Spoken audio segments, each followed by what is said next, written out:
According to reports, several NFL players, including Cowboys star Ezekiel Elliott, testing positive for COVID-19. It comes as Brooklyn Nets star Kyrie Irving reportedly said he was against the NBA's return due to nationwide protests. CNBC.com sports business reporter Jabari Young with us tonight, along with Marc Ganis. He is the co-founder of sports marketing Powerhouse Sports Corp. Gentlemen, it is good to see you. Marc, to the NFL first. How is this news of the positive tests playing out, do you think, in the league office, or better yet, Roger Goodell's basement?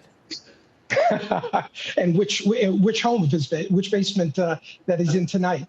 Here's the thing, Scott. The NFL fully expected that there would be positive cases. The NFL players are part of society, so they knew it was a matter of when, not if.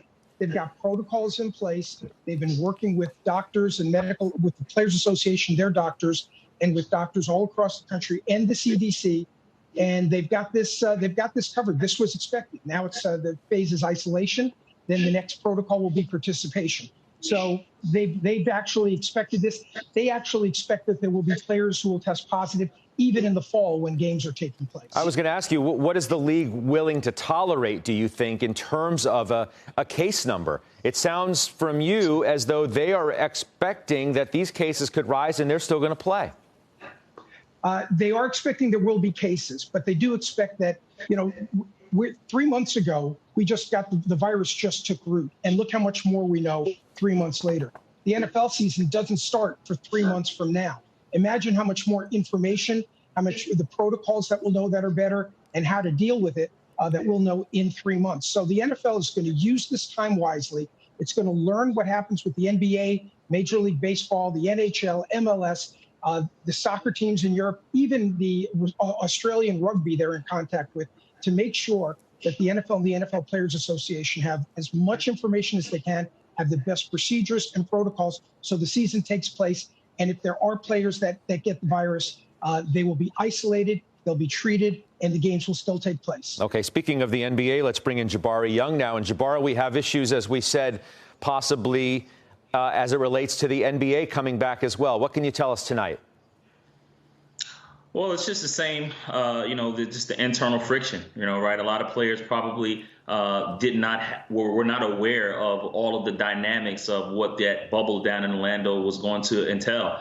They didn't know that the MLS was going to be there. They didn't know that Disney employees were not going to be quarantined. And so now you have a whole bunch of more questions from a league body that's wondering, okay, what's going on and what are we going to do if guys get tested? And I think obviously you see guys like Dwight Howard and Kyrie Irving, having their own issues with going back because of the protest and what's going on with our country from a social injustice standpoint. And they have every right to stand up for what they believe in. But from an economic standpoint, the players stand to lose a lot of money if they don't go back. So I don't think there's anybody around the league right now not thinking that July, when the NBA wants to come back, that date is not going to still be fulfilled. I just think it's a matter of who's going to go. And the NBA has made it clear they're not forcing anybody to go. But if you don't go, you don't get paid. So if the players don't go, they just sit out, they don't get paid. And I think that'll have their own form of protest. Some are voicing their concerns that maybe going would be better because of the high profile that the players would have. Maybe LeBron James among those taking that stand. What do you know about that?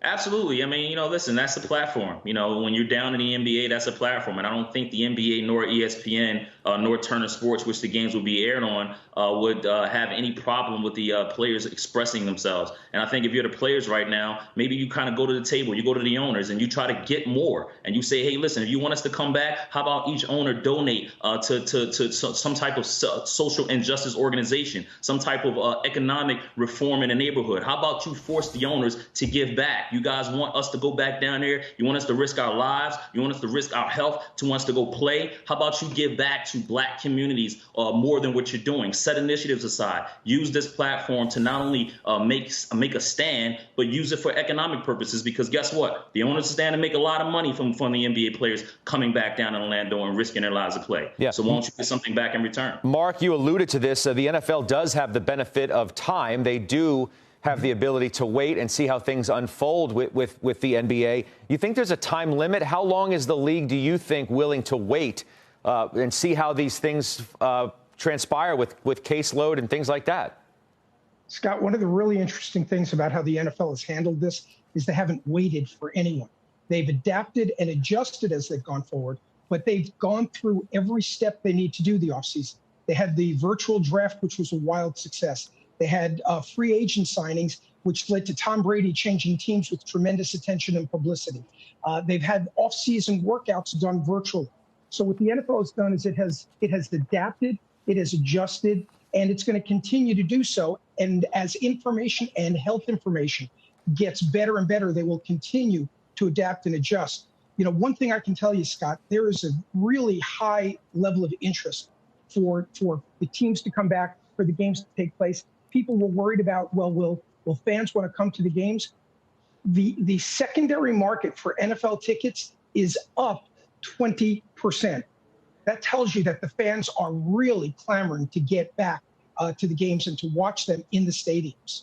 Let's finally, Jabari, turn our attention to what's happening with Major League Baseball, which has been a mess from the start in terms of the negotiations between the players and the owners. And there is more negative news tonight with the commissioner telling ESPN that he's less hopeful that they will actually have a season. So here we're talking the NFL moving forward, the NBA still moving forward, though having a few issues they need to deal with, and Major League Baseball taking 2 steps back.